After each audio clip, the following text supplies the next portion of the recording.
Bass news, bass news.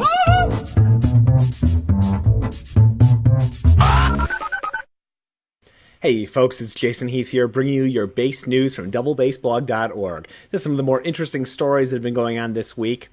First of all, I'd like to announce that John Kennedy is going to be the new president-elect of the International Society of Bassists. And if folks aren't familiar with John Kennedy, he is just a fabulous bass teacher. He's based in the Detroit area.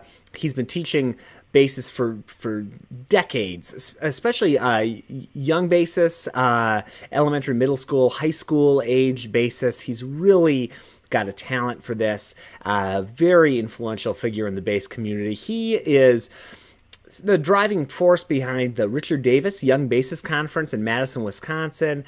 Just a very active double bassist, and it's a real thrill to see him named as president-elected for the International Society of Bassists. You can see a photo here of John and I at the last board meeting of the International Society of Bassists. Here's another shot of us, all hard at work.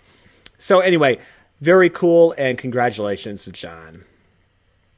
Now, we have a whole bunch of interesting podcasts coming up here for you over the next couple of weeks. And the first one we're going to be launching is this Saturday, which is February 21st. And it's with Cleveland Orchestra principal bassist Max Dimoff. Now, Max is a fabulous bass player, fabulous teacher, and he has put together a set of warm-up exercises, which I think folks will just find captivating. If you haven't looked through these before, I will have a link to these exercises up on doublebassblog.org. I actually do have a link if you go to the downloads page now, but along with the show, we'll be including these warm-up exercises, and you can download them and follow along as Max describes what he practices and how he practices them. So let's just take a look at a few of them right here. He starts off with the classic vomit exercise, the shifting drill from Gary Carr. And you can see he goes through all these different finger combinations.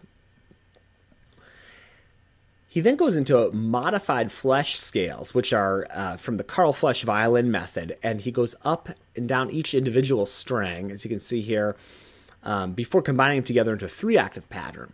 Then he has Max's Magic, or Rings thing, which is an exercise that Max got from Seattle Symphony bassist Ring Warner. Great exercise. I've used it with my students for years.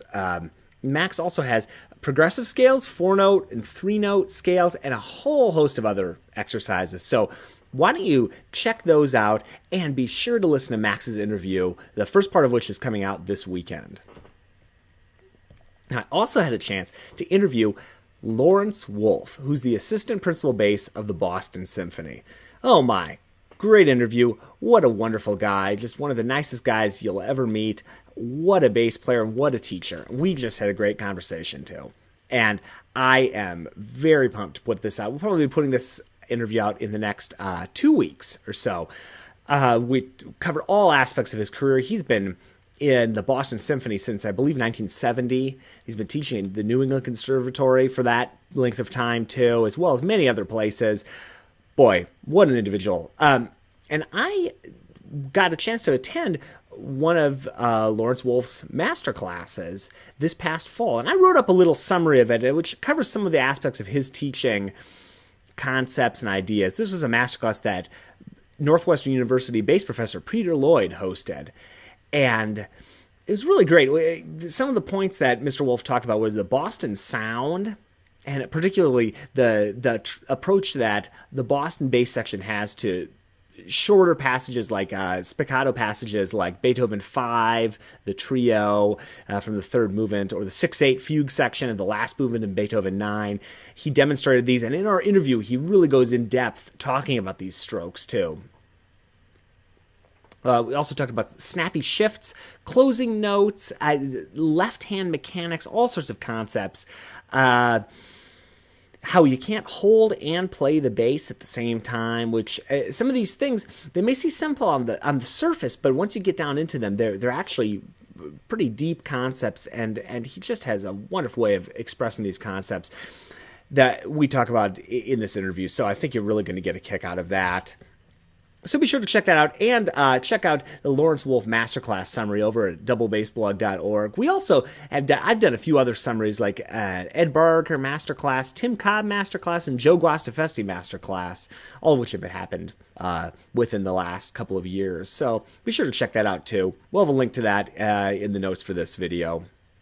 Now, I also this week put out the third part in my installment on private teaching, and these are just my thoughts on how I approach teaching students. This third part is what I teach as a teacher. And, these are things I teach. You may teach them, you may not. You may have been taught this way. You may have learned other things. I think it's good just to share this information, and it's always a good thing to see what different people do. So I went through this installment just talking about kind of in general what I give students. And I give them well, you can see this here, this list.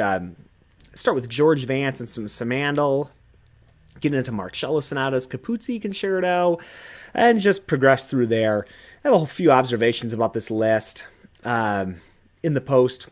Check it out if you get a chance.